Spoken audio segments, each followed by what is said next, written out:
अस्सलाम वालेकुम जी, मैं हूं आरजू कासमी और आप देख रहे हैं पॉइंट ऑफ व्यू।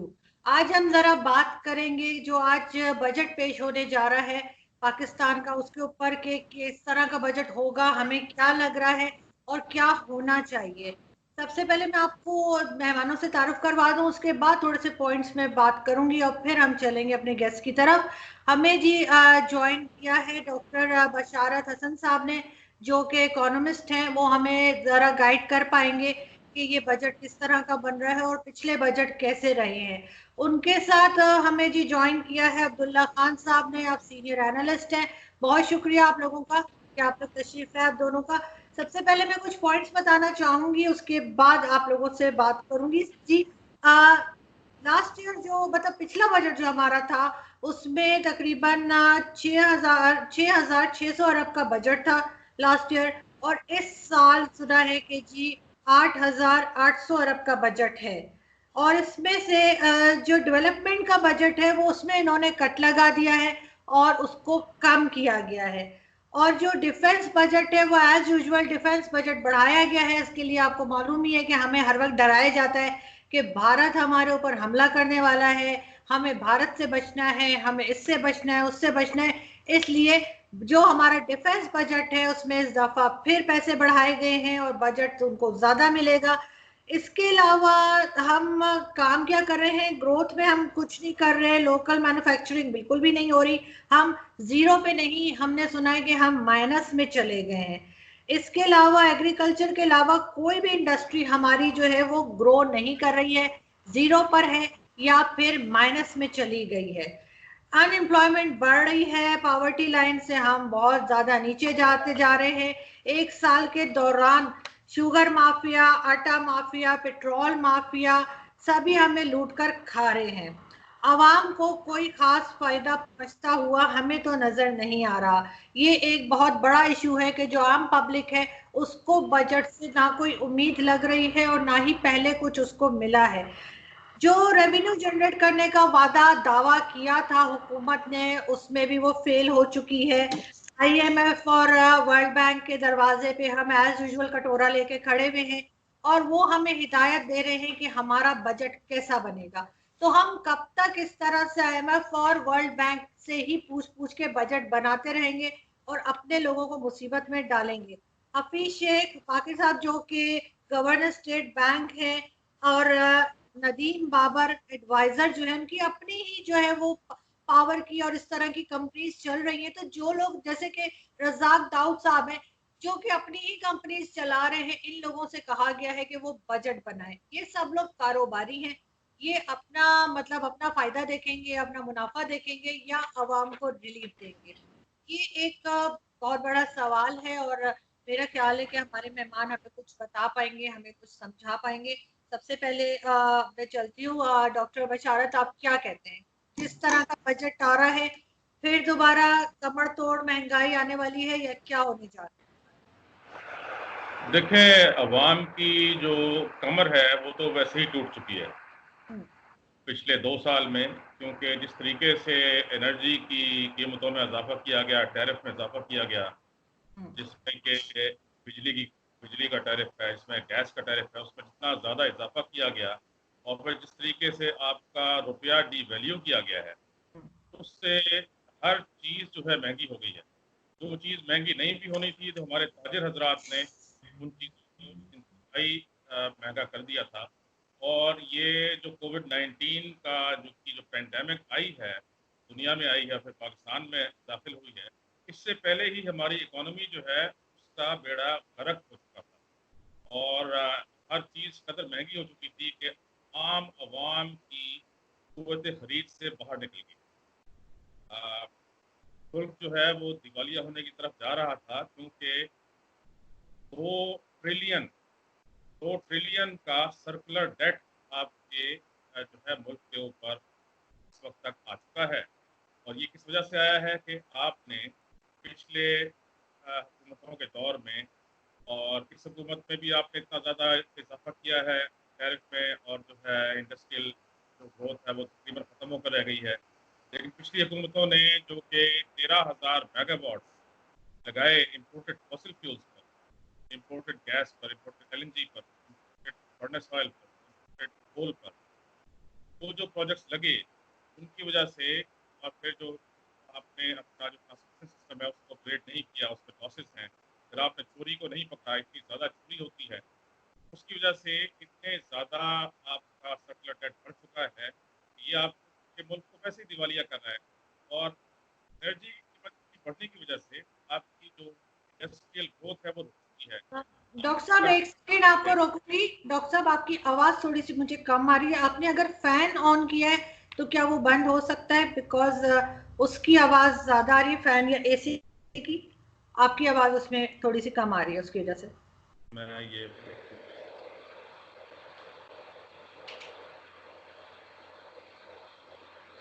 ये कोई और डिस्टॉर्शन है, फैन एसी की नहीं है, मैंने अब सब कुछ बंद कर दिया।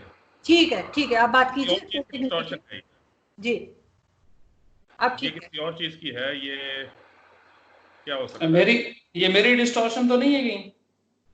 आपने कुछ ऑन रखा है सर? आप अपना माइक बंद करके देखें, आपका मेरा माइक।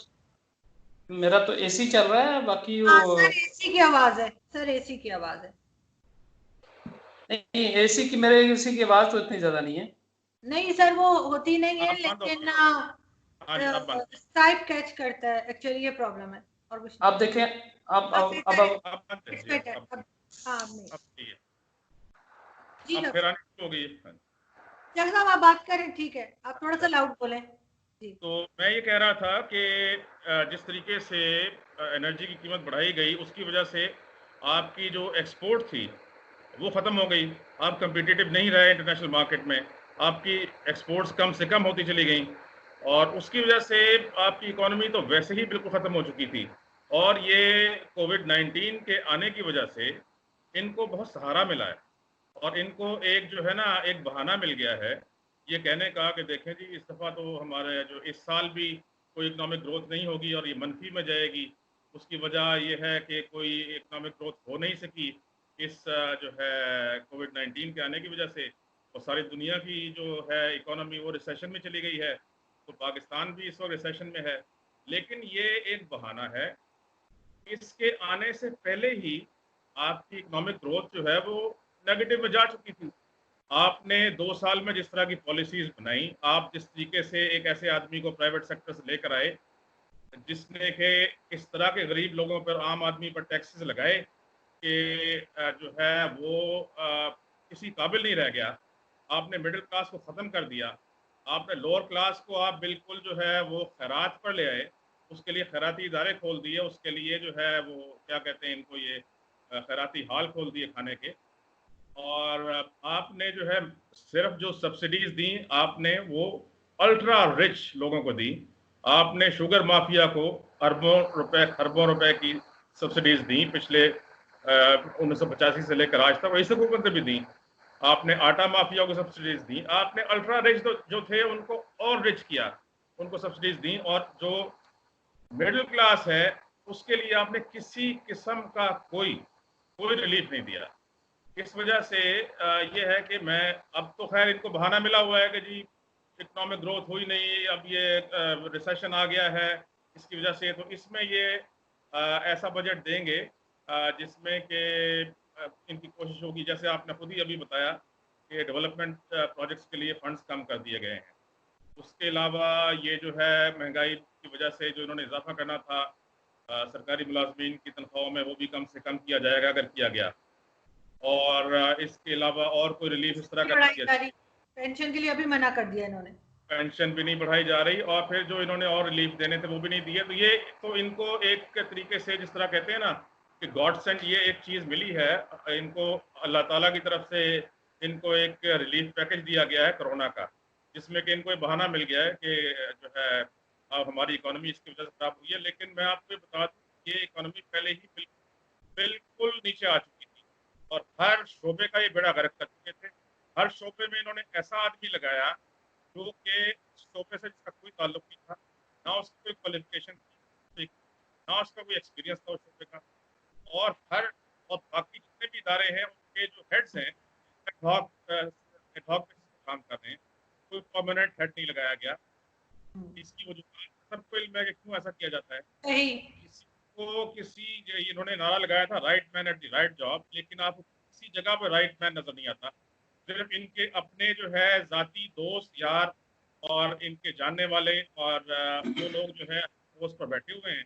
50 से ऊपर जो इन्होंने अपने मुशीर लगाए हैं वो बगैर इश्तहार दिए हुए लगाए हैं, बगैर किसी कम्पिटिटिव प्रोसेस से गुजारे हुए लगाए हैं।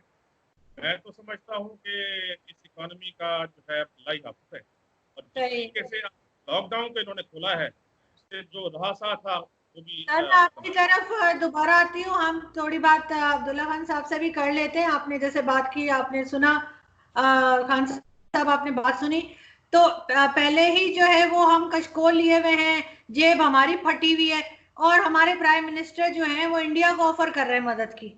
तो आप कहाँ से देखते हैं कि इस बजट को कि किस तरह से आ रहा है, और कहाँ पे आप समझते हैं एज अ सिटीजन, आपका क्या ख्याल है?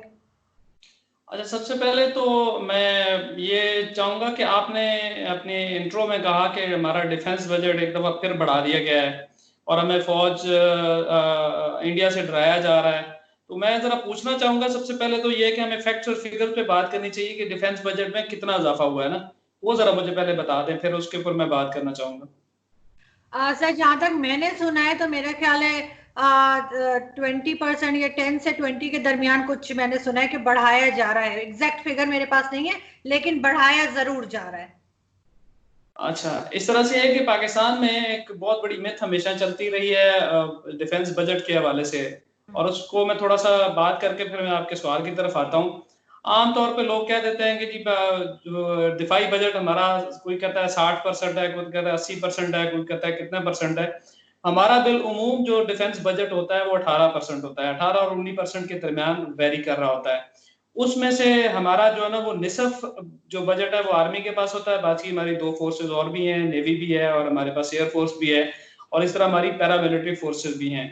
तो हमारा पहली तो ये मिथ जो है ना वो गलत है कि हमारा बजट जो है ना वो 80% डिफेंस बजट होता है। दूसरी बात ये है कि इस वक्त ये जो आपने बात की कि डराया जा रहा है, ये डराया नहीं जा रहा, हकीकत है रोजाना हमारे शहरी शहीद हो रहे हैं लाइन ऑफ कंट्रोल पे, और रोजाना की बुनियाद पर हमारे फौजी शहीद हो रहे हैं, रोजाना की बुनियाद पर वजीरिस्तान और जो हमारा जो वेस्टर्न बॉर्डर है उसके ऊपर भी उन्होंने दबाव बढ़ा दिया है। बलूचिस्तान में इस वक्त ईरान के बॉर्डर के ऊपर हमारा इस वक्त ऑपरेशन जारी है। इस वक्त लाइन ऑफ कंट्रोल पे इंतहाई टेंशन है, उस वजह से चीन को मोबिलाइज अपनी फौजें करनी पड़ी हैं। तो इसको हम ये कहते हैं कि ये खामखा ड्रावा दिला के तो फौज जो बजट अपना बढ़वाना चाह रही है, मैं समझता हूँ कि ये अपने इदारों के बारे में एक नेगेटिव ओपिनियन बिल्ड करना जो है वो मुनासिब नहीं है। एक तो ये चीज है। दूसरी बात ये है कि इस वक्त जो सूरत हाल है हमारी, ये बिल्कुल डॉक्टर साहब ने वजह कहा कि भी इनकम्पिटेंसी भी कई जगहों पे इन्वॉल्व है, लेकिन इससे इनकार मुमकिन नहीं है कि पूरी दुनिया में बहरहाल एक इकोनॉमिक स्लो डाउन आया है कोविड-19 की वजह से, और उसका इम्पैक्ट हमारे ऊपर भी हुआ है। और उस इम्पैक्ट को रिड्यूस करने के लिए ही इमरान खान कंफ्यूज भी रहे हैं कि मतलब लॉकडाउन करें या लोगों को रिलीफ दें, और उसी चक्कर में करते करते कोरोना हमारे उसमें से निकल गया, कंट्रोल से बाहर निकलता चला जा रहा है, और अमवात की शरह बढ़ती चली जा रही है, पूरी दुनिया में कम हो रही है, हमारे यहाँ बढ़ रही है। लेकिन बहरहाल ये है कि ये एक ऐसी सिचुएशन थी जिसका हमने पहले कभी जिसका सामना नहीं करना पड़ा, और उस वजह से हमारे मसाइल जरूर हैं। लेकिन हम देखते हैं कि गवर्नमेंट ने अभी ये ऐलान किया है कि उन्होंने नया कोई टैक्स नहीं लगाया है इस बजट में, एक पॉजिटिव डेवलपमेंट है। दूसरा वो कह रहे हैं कि हमने जो टैक्स के रेवेन्यू के अहदाफ हैं वो उनको भी उन्होंने बढ़ाया है, और वो कहते हैं कि 9 महीने के हमने पूरे किए हैं, अगर ये किया है तो ये भी एक अच्छी पेशरफ्त है। और मैं तो हमेशा मुल्क के हवाले से मेरी एक अप्रोच ये होती है कि पॉजिटिव चीजों को लेके चलें और नेगेटिव चीजों को हाईलाइट करके उनकी करेक्शन के लिए अगर मेरे पास कोई तजवीज है तो जरूर दें। लेकिन इस तरह की अप्रोच रखना कि सब कुछ ही तबाह बर्बाद हो गया और मुल्क खुदा ना खास्ता चल ही नहीं पाएगा, मेरा ख्याल है इस अप्रोच से हमें अवॉइड करना चाहिए। सर जहाँ तक आप डिफेंस बजट का कह रहे हैं तो मैं कोई ये नहीं, मैंने कभी भी नहीं कहा कि 80% वहां जा रहा है, लेकिन 12 उसको बढ़ाया जा रहा है। ना हेल्थ में बढ़ाया है, ना एजुकेशन में बढ़ाया है, ना किसी चीज में। जब आप सारी दुनिया से पंगे लेते रहेंगे खामाखाई के, तो जाहिर आपको बजट तो बढ़ाना पड़ेगा, और आपको यही है कि आपके बॉर्डर्स जो है वो इसी तरह से रहेंगे। क्यों नहीं हम अफगानिस्तान और इंडिया और बाकी लोगों के साथ अमन से रह सकते? जो प्रॉब्लम्स है वो टेबल पे क्यों नहीं सॉर्ट आउट होती? ये मैं सिर्फ पाकिस्तान को नहीं कह रही, मैं भारत को भी कह रही हूँ। उनके यहाँ भी यही प्रॉब्लम है कि वो अपने लोगों के ऊपर पैसा खर्च करने के बजाय सिर्फ हथियार खरीदते रहते हैं, और ये सब कुछ का फायदा किसको हो रहा है? जो हथियार बेच रहा है उसको फायदा हो रहा है, बाकी दोनों कंट्रीज को फायदा नहीं हो रहा है। दोनों के लोगों की जो हालत है वो खराब है। दोनों जो है उनके आवाम जो है वो, जिसे कहते हैं ना, वहां पे हिंदी में कहते हैं कि जी वो गरीबी की रेखा से नीचे, कि जी पॉवर्टी लाइन से नीचे जा चुके हैं। लेकिन सब लोग उसी में लगे हुए हैं कि वो कहते हैं जी हमें पाकिस्तान से बड़ा खतरा है, पाकिस्तान ये कर रहा है, पाकिस्तान वो कर रहा है, और यही चीज यहाँ पर होती है। लेकिन जो आम पब्लिक है वो असल में सफर कर रही है, बाकी कोई नहीं कर रहा। जी डॉक्टर बशारत, आपने बात सुनी खान साहब की, आप क्या कहते हैं कि अब जो आज जो बजट पेश होने जा रहा है, जिसके मैंने आपको थोड़े से पॉइंट्स बताए थे, तो उसमें क्या देख रहे हैं हम? कुछ बेहतरी नजर आ रही है आपको, या टफ टाइम ही है? मेरे ख्याल से तो टफ टाइम ही है, कुछ नहीं है। देखें, मैं खान साहब की इस बात से बिल्कुल एग्री करता हूं कि इस हुकूमत ने कोई टैक्स नहीं लगाया है, नया टैक्स नहीं लगाया है, इससे अवाम को रिलीफ मिलेगा। लेकिन देखिए, आज मैं अब आपको एक और पहलू से आता हूं इस तरफ। हुकूमत ने जो फैसला किया है लॉकडाउन उठाने का और सो कॉल्ड स्मार्ट लॉकडाउन करने का, इसका इतना बुरा इम्पैक्ट आया है इस कौम पर, और इस तरीके से अभी हलाकतें होनी शुरू होंगी। आप जानती हैं कि यहाँ इस्लामाबाद का मेन सेक्टर है G9, जहाँ पर जिसे इसका जो मरकज़ है, इसे कराची कंपनी कहा जाता है, जो कि मेन इस्लामाबाद का मरकज़ है। उसमें आज रात 12 बजे से बिल्कुल फौज और रेंजर्स आ जाएंगे, और उस पूरे जो है उसको मरकज़ को और G9 2 को और 3 को बिल्कुल सील कर दिया जाएगा, क्योंकि यहाँ पर बहुत ज़्यादा जो है पॉजिटिव केसेस आए हैं। इसी तरीके से बाकी इस्लामाबाद में, लाहौर में, जो कि पाकिस्तान मेडिकल एसोसिएशन के डॉक्टर साहब हैं, जिनकी इतनी बड़ी सफ़ेद दाढ़ी है, वो झूठ नहीं बोल सकते मेरे हिसाब से। उन्होंने टीवी पर आकर कहा है कि 35 लाख से ज़्यादा लाहौर में पॉजिटिव मरीज हैं कोविड-19 के, और पूरे पंजाब में उन्होंने कहा है कि 2 करोड़ से ज़्यादा होंगे। ये एक इंतहाई अलार्मिंग सिचुएशन है, और ये मौत के सौदागर इस वक्त पूरी कौम को मौत की वादी में धकेल रहे हैं। ये मैं वो बात कर रहा हूँ जो कि इनको समझ आनी चाहिए। आप पूरी कौम को एक मौत की वादी में धकेल रहे हैं। आपने चाइना को देखा है, चाइना से ये वबा शुरू हुई थी, उसने किस तरह कंट्रोल किया। उसने वुहान में लॉकडाउन किया और वहाँ पर किसी को बाहर नहीं आने दिया। मैंने आज आला तरीन ओहदेदारों को ये मैसेज पहुँचाया है कि देखें, आप एक तरफ कहते हैं कि गरीब मर जाएंगे, दूसरी तरफ अगर गरीबों को आप कोरोना से मार देंगे तो वो बेहतर होगा। और इसमें सिर्फ गरीब नहीं मरेंगे अगर आप लॉकडाउन उठाते हैं। तो ये जो ताजिर हैं जिन्होंने ये लॉकडाउन खुलवाया है, ये जो सनतकार हैं जिन्होंने लॉकडाउन खुलवाया है, ये जो सरमायादार हैं जिन्होंने लॉकडाउन खुलवाया है, और वो एंकर्स हैं जिन्होंने सपोर्ट इनकी की है और उनकी तरफ से लॉबिंग करके ये लॉकडाउन खुलवाया है, ये सारे इस लॉकडाउन के जरिए ये उस मौत की वादी में जाएंगे, और जाना शुरू हो चुके हैं।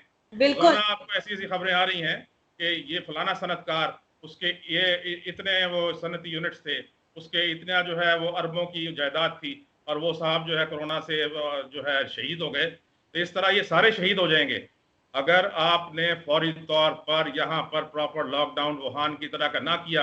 आप इस पूरी कौम को मौत की वादी में धकेल रहे हैं। देखिए, ये सारी आप मईशत को बचाने की बात कर रहे हैं, ये आप को किस किस आदमी ने मशवरा दिया है? आपके सामने चाइना की मिसाल क्यों नहीं आती? आप क्यों ब्राजील की मिसाल लेते हैं?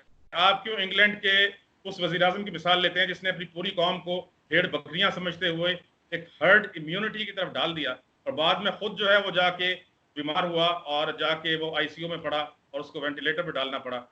आप अगर उन लोगों की तकलीद करेंगे जो कि बेवकूफ़ लोग हैं, जिन्होंने अपनी कौम को तबाह किया, जिन्होंने अपनी इकोनॉमी की तबाह किया, तो आप भी तबाही की तरफ ले जाएंगे। अगर आप चाइना की तकलीद करेंगे, जिसने कि अपने मुल्क में जहां वबा शुरू हुई थी काबू पाया, वुहान में बाकायदा कर्फ्यू लगाकर उसने वहां से 1 महीने के अंदर वबा खत्म की, उसके बाद खोल दिया गया, आहिस्ता आहिस्ता खोल दिया गया। अब वहाँ बिजनेसेस भी चल रही हैं, वहाँ ट्रांसपोर्ट भी चल रही है।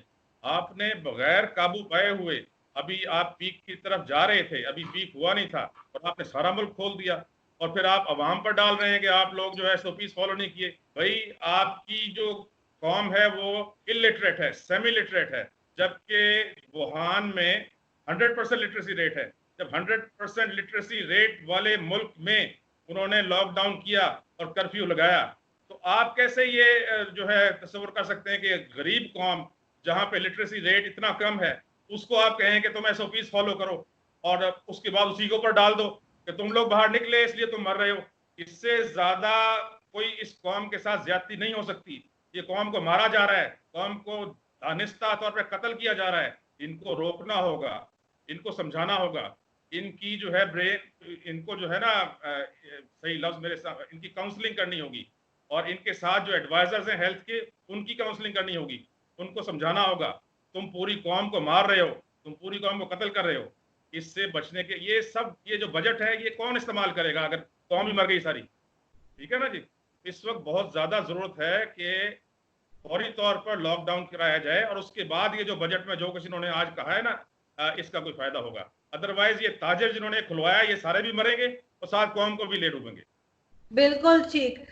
जी खान साहब, आपने बात सुनी। मैं तो कहती हूँ कि ये जितने जो पार्लियामेंट में लोग बैठे हुए हैं उनका आईक्यू लेवल ऐसा लगता है कि अगर उसके ऊपर टैक्स लगा दें कि जी आपकी जो है समझ और दिमाग कम होने पर टैक्स होगा, तो शायद खजाने वैसे ही भर जाएं।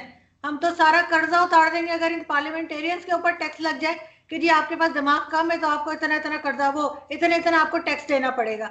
क्योंकि ये जिस तरह के फैसले कर रहे हैं, कोरोना के जमाने में भी इन्होंने, सही कह रहे हैं डॉक्टर साहब, इन्होंने सबको मरने के लिए छोड़ दिया है। हर बार यही बात करते हैं कि जी गरीब आदमी क्या करेगा, डेली वेजेस वाला क्या करेगा। भाई आप किस लिए बैठे हुए हैं? आप क्यों नहीं कोई प्लान करते? क्या कहेंगे खान साहब आप? देखिए, बात असल में ये होती है कि किसी चीज से बाहर बैठ के तबसरा करना तो बड़ा आसान काम होता है। बेशक उनके दिमागों पे भी टैक्स लगा दें, उनको बेवकूफ समझ लें। खुद गवर्नर सिंध को भी कोरोना हुआ, कुछ मिनिस्टर्स को भी कोरोना हुआ, शहरयार अफरीदी को कोरोना हुआ, चीफ सेक्रेटरी केपीके को कोरोना हुआ, और मेरी खबर ये है कि चीफ मिनिस्टर केपीके को भी कोरोना हुआ, जिसकी खबर उन्होंने छुपाई हुई है मीडिया से। तो मतलब इतने हाई लेवल पे कोरोना, उन लोगों की अपनी जिंदगियां भी खतरे में आई। कुछ रिकवर करके, कुछ रिकवर करें। स्पीकर नेशनल असेंबली को कोरोना हुआ, सब कैसर साहब को। तो ये नहीं है कि वो लोग, उन लोगों को इस चीज का एहसास नहीं है कि भाई ये कोरोना से वो के बारे में इल्म नहीं है। होता ये मामलात हम तो तबसरा कर सकते हैं ना, जिस वक्त आपके सामने दो चीजें होती हैं कि आपने बैलेंस रखना है दोनों चीजों के दरमियान, उस वक्त इंसान कोई काम करता है, उससे गलतियां भी होती हैं और उससे दुरुस्त फैसले भी होते हैं। गवर्नमेंट ने कुछ अंदाजे लगाए जो खुद इमरान खान ने कल एतराफ कर लिया। मैं समझता हूं कि उनको एडमायर करना चाहिए कि उन्होंने एतराफ कर लिया कि हमें ये अंदाजा नहीं था कि भी इतनी ज्यादा जो है ना वो उसकी शरह बढ़ जाएगी। तो वो मैं समझता हूँ गवर्नमेंट की सिंसेरिटी पे मुझे कोई शक नहीं है कि वो लोग के वो इसमें संजीदा है। दूसरी बात है कि जो एहसास प्रोग्राम शुरू किया इसी दौरान उन्होंने, और उसमें बड़ी शफाफियत के साथ उन्होंने निचली सतह पे लोगों में पैसे कैश जो 6-6 हज़ार रुपए की तकसीम की, वो प्रोग्राम भी पूरे पाकिस्तान में बहुत इफेक्टिवली ग्रास रूट लेवल पे जाके मैंने जाती जो लोग हैं जो इसमें इन्वॉल्व रहे हैं उनके मुशाहिदे से देखा, और मुस्तहिक लोगों तक ये रुकूमात पहुंची हैं और इतने फास्ट ट्रैक पे पहुंची हैं। गवर्नमेंट ने जो इकदाम वो कर सकती थी किए, कुछ एंटिसिपेशन गवर्नमेंट की वो ठीक नहीं हुई, मतलब वो जो सर्च के हवाले से उसको उन्होंने एडमिट कर लिया और उसको करेक्ट करने के लिए वो मेजर्स ले रहे हैं।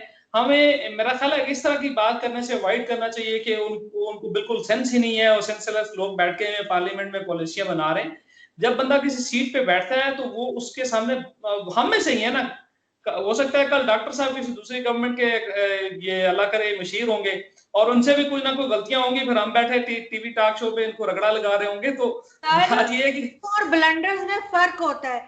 एक गलती और ब्लंडर में फर्क होता है जिसकी वजह से लोगों की जान जा रही है और उसको वो इतना नॉन सीरियस तरीके से ले रहे हैं। जहां तक आप बात कर रहे हैं एहसास प्रोग्राम की, कोई डाटा नहीं दिया गया जिसमें ये नाम लिखे हो, पता हो कि किसको दिया। बस उन्होंने अनाउंसमेंट की है कि जी हमने दे दिया है। मुझे तो अभी तक कोई सिंगल बंदा नहीं मिला जो मुझे ये कहे कि जी हाँ जी मैंने पैसे रिसीव किए हैं, और ना ही किसी किस्म का, आप ट्विटर पे भी चेक कर सकते हैं, लोगों ने कह रहे हैं कि कहाँ जाके हम डाटा चेक कर सकते हैं।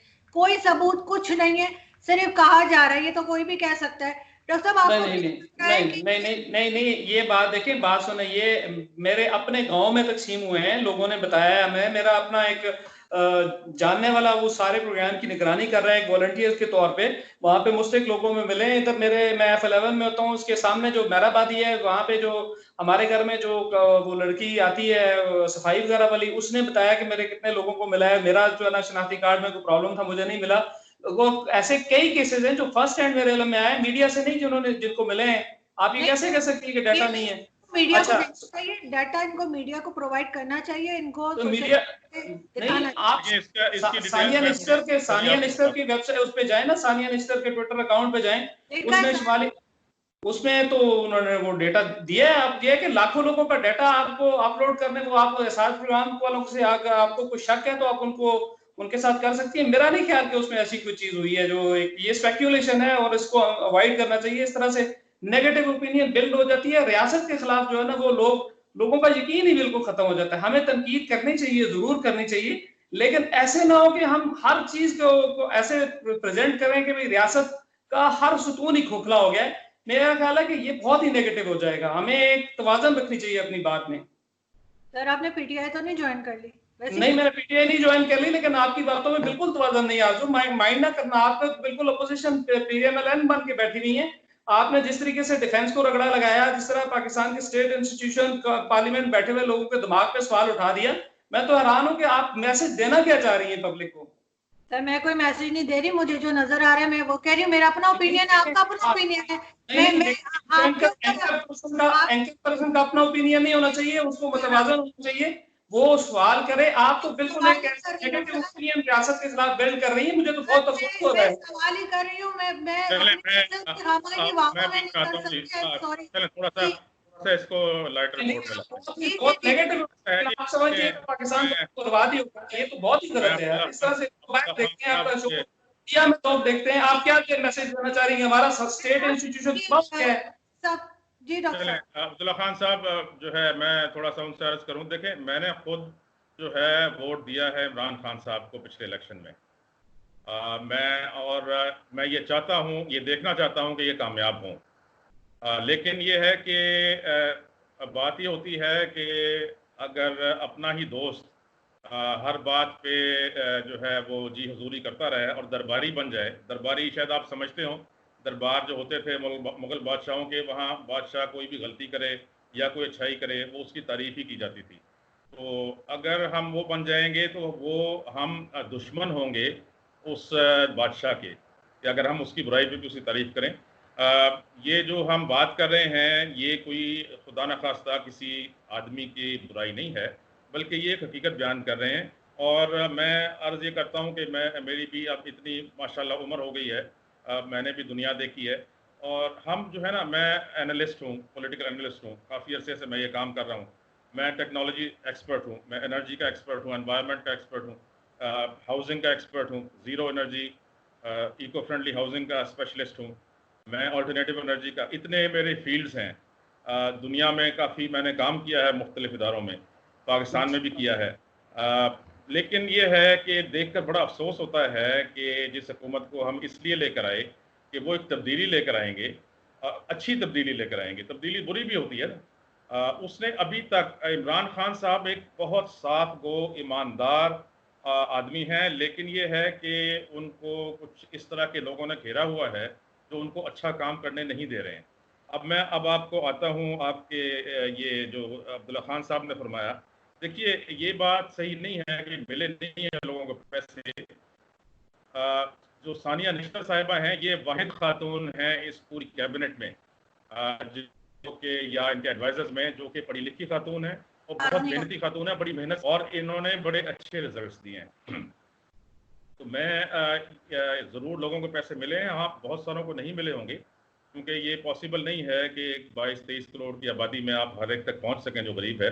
इसमें एक इन्होंने थोड़ी सी जो कोताही की है वो ये है, ये मुझे एक गिलास पानी देना, एक जो कोताही की है वो ये है कि आपने ये एक शर्त रख दी कि मोटरसाइकिल अगर किसी के पास है उसको हम ये 12,000 रुपये नहीं देंगे। देखिए आजकल 3,000 रुपये किस्त पर गरीब आदमी मोटरसाइकिल ले लेता है अपने ज़रूरियात को पूरा करने के लिए। अब जिसके पास भी मोटर बाइक थी, मुझे के बीगे के गाँव से हमारे यहाँ जो काम करते हैं लोग, जो उन्होंने बताया कि इसके भाई है, बहुत गरीब आदमी है, लेकिन उसके नाम पर मोटर बाइक थी तो उसको नहीं मिले। इस तरह के बहुत लोगों की शिकायत आई है, तो इन चीज़ों का अजाला होना ज़रूरी है। अब एक प्लान मैंने आज दी है, आपकी आवाज़ नहीं आ रही, इसको क्या करना चाहिए, अगर आपके पास वक्त हो तो मैं वो प्लान आपको इसके बाद बता दूँ।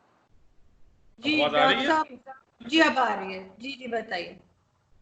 तो वो प्लान ये थी, आज मैंने दी है कि आप इस तरह करें कि किसी को आप नकद पैसे देने के बजाय आप इस तरह करें कि एक तो लॉकडाउन बहुत सख्त करें वुहान की तरह का, उसके बाद तमाम मजदूरों को आप ये हुक्म दें टीवी के जरिए, रेडियो के जरिए, फौरी तौर पे तुम अपने अपने गांव चले जाओ। इस्लामाबाद की मिसाल देता हूँ, यहाँ पे 99% मजदूर दूसरे शहरों से आए हुए, दूसरे गांवों से आए हुए, दूसरे इलाकों से आए हुए, फौरन उनको हुक्म दिया जाए कि वो अपने अपने इलाकों में चले जाएं।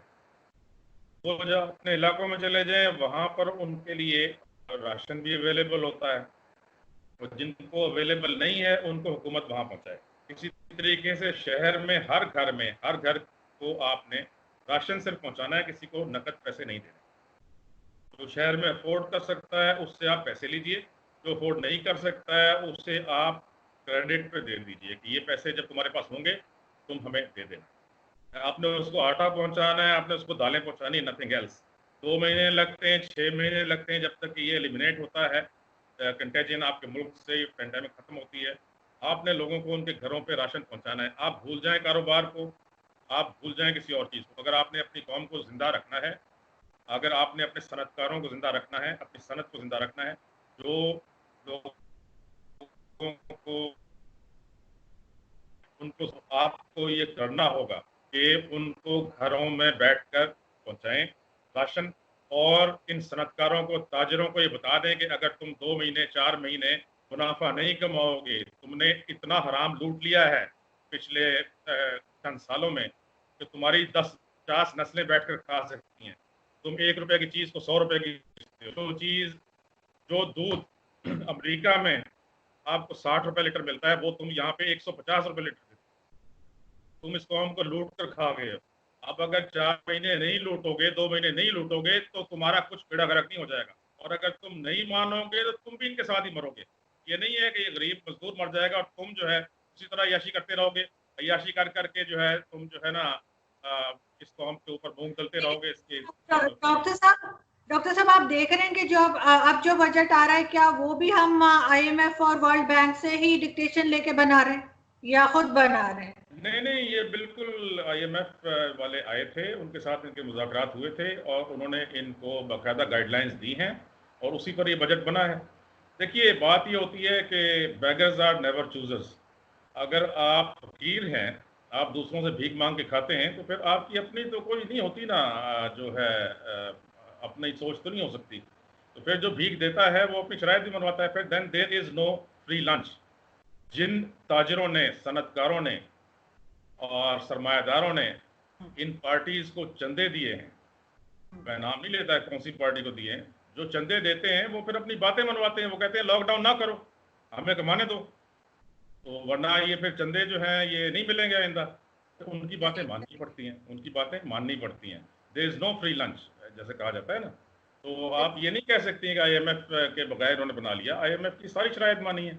अगर इन्होंने पेंशन नहीं बढ़ाई तो ये आईएमएफ ने कहा था, अगर इन्होंने तनख्वाहें कम बढ़ाई हैं तो ये भी आईएमएफ ने कहा था, ठीक है ना। अगर इन्होंने डिफेंस बजट जो कि बढ़ाना चाहिए था इंडिया से के मुकाबले पर, इन्होंने नहीं बढ़ाया उतना, ये भी आईएमएफ ने रोका है, ठीक है जी। इसी तरीके से और शोबों में जो इन्होंने सरमायाकारी नहीं किया, ये भी आईएमएफ ने रोकी है। अच्छा, आईएमएफ प्लस सरमायादार और सनतकार ये इन्फ्लुएंस करते हैं बजट को। अब आप देखें कि जो गरीब पेंशनर्स जिनके लिए, और ऐसे लोग जो कि अनएम्प्लॉयड हैं, जिनको कि ये लोग एम्प्लॉयमेंट में नहीं आने दे रहे हैं, आपने जो इतने 50 ये रखे हुए हैं मुशीर, ये जो क्वालिफाइड लोगों को एम्प्लॉयमेंट में नहीं आने दे रहे हैं, उन्होंने अगर जो है अपना पैसा रखा हुआ था कि वो उससे महीने का उनको मिलता था, गुजारा करते थे, और ये 13% तक आप ले गए थे उसको, शरे जो है ना इंटरेस्ट को, वो इन सनतकारों ने दबाव डलवाकर उसको जो है 7-8% पर ले आए, और अभी कह रहे हैं 5% पे ले आओ। 5% पे आप ले आओ तो ये जो जिन्होंने अपने पैसे रखे हुए हैं, इससे वो अपना गुजारा करते हैं, पेंशनर्स हैं, अनएम्प्लॉयड लोग हैं, आप उनका वैसे ही जो है बेड़ा गर्क कर दो। मतलब ये है कि हर तरफ से इनको सरमायादार और आईएमएफ ये चला रहा है इस हुकूमत को। ये ऐसे गलत मशवरे दे रहा है जिससे कि गरीब का बेड़ा गर्क। और अच्छा, कमाल की बात यह है कि गरीब का नाम लेकर अमीर को फायदा पहुंचाया जा रहा है। अरबों रुपए की सब्सिडी आप अमीर को देते हैं कि जी गरीब के फायदे के लिए मैंने दी है। आप लॉकडाउन खोलते हैं कि जी गरीब के फायदे के लिए हमने खोला होता है ताजरों के फायदे के लिए। किस तरीके से कौम को खुला धोखा दिया जा रहा है। बिल्कुल सही। डॉक्टर साहब आप भी लगता है नून लीग में चले गए, जैसे मुझे अभी अब्दुल्ला खान साहब कह रहे थे कि मैंने भी नून लीग ज्वाइन। जी आप क्या कहेंगे अब्दुल्ला खान साहब, लास्ट कमेंट आपकी तरफ से कि क्या आप एडवाइस करेंगे कि क्या करना है गवर्नमेंट को, क्योंकि इस वक्त हर चीज जो है वो महंगी भी हो गई है, लोगों के बस से बाहर भी है, साथ ही कोरोना के जो केसेस हैं वो भी बढ़ते चले जा रहे हैं, बहुत खौफनाक तरीके से बढ़ रहे हैं। देखिए, गवर्नमेंट को सबसे पहले तो रेट ऑफ द गवर्नमेंट जो है ना वो उसको इंश्योर करना पड़ेगा, क्योंकि गवर्नमेंट ने पेट्रोल की कीमतें कम की तो पेट्रोल नापैद हो गया। उस दिन मुझे खुद पिंडी में बड़ी मुश्किल से पेट्रोल मिला, वो भी पीएसओ के पंप से, बाकी जो निजी पंप्स हैं उनसे मिलना बहुत मुश्किल हो गया। बाकी कई शहरों में प्रॉब्लम हुई है। जैसे डॉक्टर साहब ने कहा कि अगर गवर्नमेंट कीमतें कम करती है तो ताजर जो है ना वो ये उस कीमत पे चीज देते नहीं। आप सब्जी वाले के साथ जाएं तो या तो फिर अपना सर फड़वा के आए या फिर आपको पुलिस केस बनवाएं, वो वहां पे रेट लिस्ट नहीं होती। तो सबसे बड़ी जो गवर्नमेंट को इस वक्त करने की जरूरत है, जो कि हर सतह पे, सूबाई सतह पे भी और इस्लामाबाद में भी, खास तौर पे इस्लामाबाद में ये बहुत बड़ा प्रॉब्लम है। इवन रावलपिंडी में प्राइस कंट्रोल बेहतर है, और लेकिन जो फेडरल कैपिटल है उसमें प्राइस कंट्रोल बिल्कुल नहीं है। तो गवर्नमेंट को अपनी एक तो रेट जो है ना वो उसको इंश्योर करना पड़ेगा कि जो चीजें गवर्नमेंट को डिसाइड करती है वो नीचे इम्प्लीमेंट भी हों। ऊपर की सतह पर बिल्कुल डॉक्टर साहब ने बजा कहा कि जैसे हम जैसे लोग होते हैं वो तो शायद कीमत पूछते नहीं है, चीज पूछते हैं और देखते भी नहीं है। लेकिन जो गरीब बंदा है वो सारे प्रोसेस के दौरान पिस जाता है। एक अगर कहीं चीज 10 रुपए महंगी हो रही है तो वो उसको जो एक्यूमुलेट करके उसको ओवरऑल उसका बजट जो है ना बुरी तरह से डिस्टर्ब हो जाता है, इवन 10-20 रुपए के फर्क से भी, जो कि अमीर लोगों को उससे कोई फर्क नहीं पड़ता। एक तो गवर्नमेंट को रेट अपनी इंश्योर करनी पड़ेगी, और दूसरी बात यह है कि मैंने तो शुरू से आईएमएफ की मुखालफत की थी, just like any other supporter of Imran Khan, खुद इमरान खान भी कह रहे थे। लेकिन बहरहाल वो आईएमएफ की तरफ चले गए हैं। अब आईएमएफ की तरफ जब चले गए हैं तो बात तो बिल्कुल सही है कि अब पॉलिसी वही बनाएंगे। अब हमने चूंकि बहसियत एक मुल्क उनके अपनी मईशत उनको गिरवी रख के दे दी है, तो अब हमें रोने के बजाय इंतजार करना है नताइज का। और हमने उनके ही बंदे वजीर खजाना भी लगाए हैं, उनके ही बंदा स्टेट बैंक का गवर्नर भी लगाया, स्टेट बैंक का डिप्टी गवर्नर भी लगाया। पूरी मैशत न सिर्फ प्रोग्राम उनके, बल्कि उन प्रोग्राम की इम्प्लीमेंटेशन के लिए भी हमने बंदे उनके ही लगा दिए हैं। तो अब जैसे उन्होंने सरकारी मुलाजमीन की तनख्वाह में कोई इजाफा नहीं हुआ मेरा ख्याल है, जैसे मैं अभी देख रहा था, और पेंशन में भी इजाफा नहीं हुआ। तो ये आईएमएफ की डिक्टेशन थी, और वो डिक्टेशन हमें बहरहाल ये कड़वी गोली खानी पड़ेगी। अब इसमें बहुत सारी हैं। डॉक्टर इशफाक हसन साहब का एक दफा एक ब्रीफिंग मैंने नर्स यूनिवर्सिटी में सुनी थी, उन्होंने 2016-17 में कहा था कि 2019-20 में जिस तरीके से कर्जे लिए हैं पीएमएलएन की गवर्नमेंट ने और उससे पहले पीपल्स पार्टी की गवर्नमेंट ने, पाकिस्तान बैंकरप्ट कर जाएगा। तो बहरहाल इस पीटीआई की गवर्नमेंट को इतना क्रेडिट जरूर जाता है कि पाकिस्तान को बैंकरप्ट होने से तो बहरहाल उन्होंने बचाया, लेकिन उसका जो इम्पैक्ट है वो बहुत बुरे तरीके से आया है हमारी इकोनॉमी के ऊपर, और अगले 1-2-3 साल इसका इम्पैक्ट मजीद भी रहेगा, क्योंकि कोविड ने आके सिचुएशन और ज्यादा खराब कर दी है। तो आगे कोई हालात इतने ज्यादा पर उम्मीद नहीं है, लेकिन बहरहाल हमें एक नेशनल कैरेक्टर शो करना पड़ेगा। अपनी जो हमारी पर्सनल लाइफ है उसमें हमें बचतें करनी पड़ेंगी। हमें खुद अपनी लाइफ को एज ए कॉम अगर हम उसको लेकर ना चले तो अल्लाह माफ करे, जिस तरीके से इस वक्त हम एक भेड़ बकरियों का वो एक रेवड़ बने हुए जिस तरीके से हम चल रहे हैं, उसको अगर हमने ऑर्गेनाइज अपने आप को ना किया तो फिर हालात आगे मेरा नहीं ख्याल कि बेहतरी की तरफ जाएंगे। बिल्कुल ठीक जी। डॉक्टर साहब आपने बात सुनी अब्दुल्ला खान साहब की, लास्ट कमेंट आपकी तरफ से कि कब तक आपका ख्याल है कि हम इसी तरीके से आईएमएफ और उसके वर्ल्ड बैंक के सामने अपने आप को गिरवी रखते रहेंगे, और इसी तरह से जो है वो हमारा कोई भी जो प्रोजेक्ट है वो कंप्लीट होने नहीं जा रहा, सीपैक समेत? तो आपको लगता है, क्योंकि पिछली गवर्नमेंट्स भी कर्जे तो लेती रही थी, ऐसा नहीं है कि पिछली गवर्नमेंट्स जो है उनके हाथ साफ हैं और इन्होंने ने सारा बेड़ा गर्क किया है, ये इनका मतलब अपना है जो इन्होंने किया है, लेकिन वो पहले गवर्नमेंट्स जो है वो भी यही कुछ करती रही हैं। आपको लगता है किसी वक्त हम निकल पाएंगे सब में से? देखें, निकल जरूर पाएंगे, और उसका सिर्फ तरीका ये है इकोनॉमिक ग्रोथ लाने का कि आप अपने एनर्जी को सस्ता करें।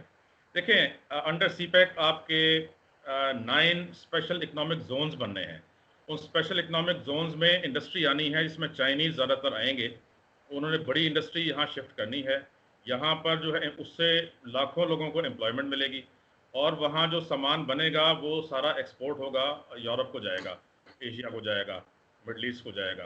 तो हमने जल्दी से जल्दी वो स्पेशल इकोनॉमिक जोन्स मुकम्मल करने हैं। लेकिन अगर आपकी एनर्जी प्राइसेस यही रहेंगी जो कि आजकल हैं, जो कि और फिर एनर्जी टैरिफ इस हुकूमत ने आके बहुत ज़्यादा बढ़ाया है पिछले 2 साल में, हर 2 महीने के बाद ये 30-40% बढ़ाते हैं। इसकी वजह से मैं नहीं समझता कि एक इंडस्ट्री भी आएगी, एक चाइनीज़ इंडस्ट्री भी आके यहाँ लगाएगी, जब उनको इससे 4 गुना सस्ता अपने मुल्क में वो बना सकते हैं, तो वो क्यों यहाँ पर लाकर अपनी इंडस्ट्री लगाएंगे और इतनी महंगी एनर्जी इस्तेमाल करेंगे। तो ये इमरान खान साहब को सोचना चाहिए। देखें, ये मिनिस्ट्री ऑफ एनर्जी जो है ये इनको बहुत बुरी तरह मरवा रही है।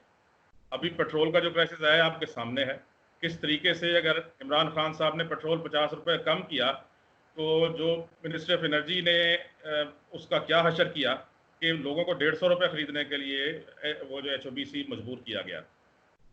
इसी तरीके से 200 अरब के वो जो सुकूक बॉन्ड अभी जो है बेचे गए हैं, उसमें सारा का सारा किसको पेमेंट्स हुई हैं आपने शुरू में बताया ही है, ठीक है ना जी। तो ये लोग जो हैं ये लोग मुल्क को बेच चुके हैं और बाकी जो है इसको दिवालिया कर रहे हैं। 2 ट्रिलियन का सर्कुलर डेट चढ़ चुका है जो कि 2 अरब रुपए रोज बढ़ रहा है, ठीक है जी।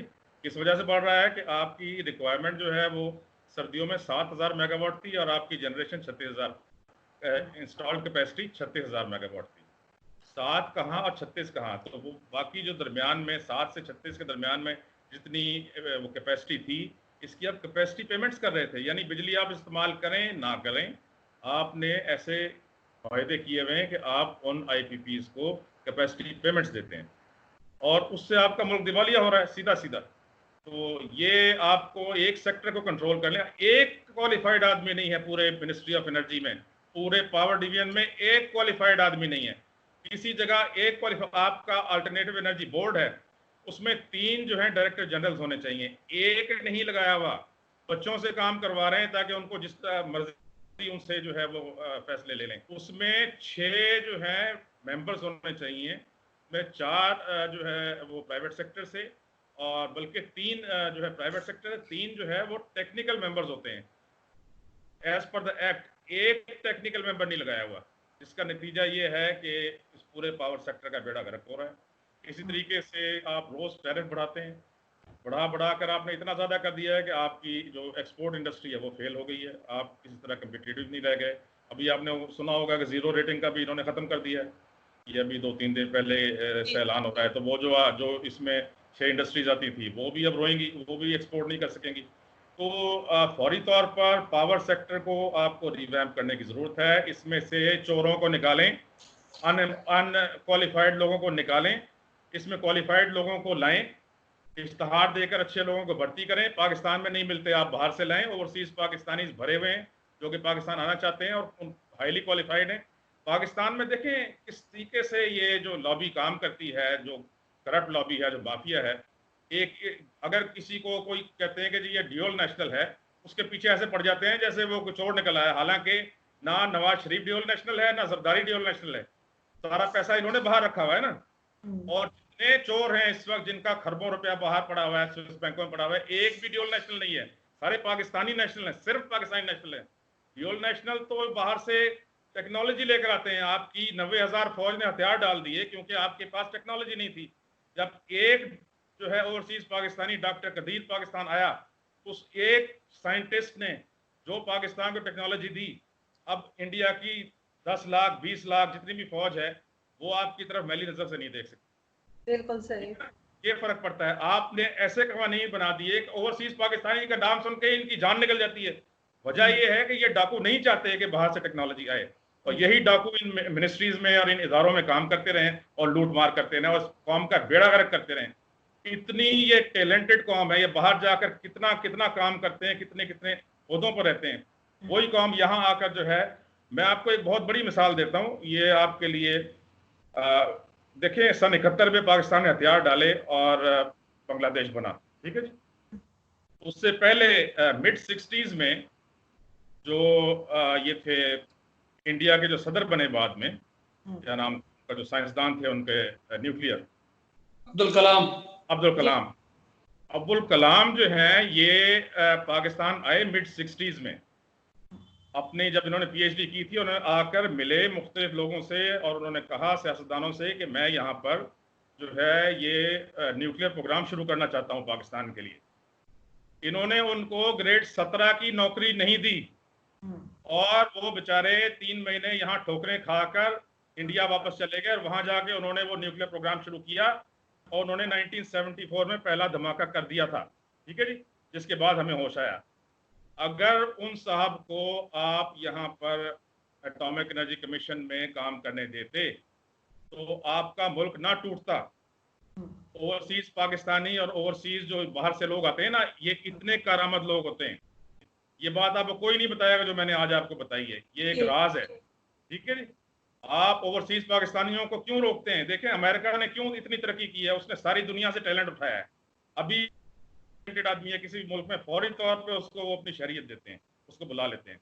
ऑस्ट्रेलिया ने क्यों इतनी तरक्की की, सारी दुनिया से टैलेंट उठाया। कनाडा ने क्यों तरक्की की, ये सब लोग बाहर से टैलेंट उठाते हैं। और हम जो है, हमारे जो ये मीडिया है जो कि काफिरों के लिए काम करता है, जो कि जो है ना ये सनतकारों के लिए काम करता है, जो कि मुल्क दुश्मनों के लिए काम करता है, उनसे पैसे लेता है, ये मीडिया ओवरसीज पाकिस्तानियों के खिलाफ सबसे ज्यादा है, ड्यूल नेशनल्स का दुश्मन है। किस लिए?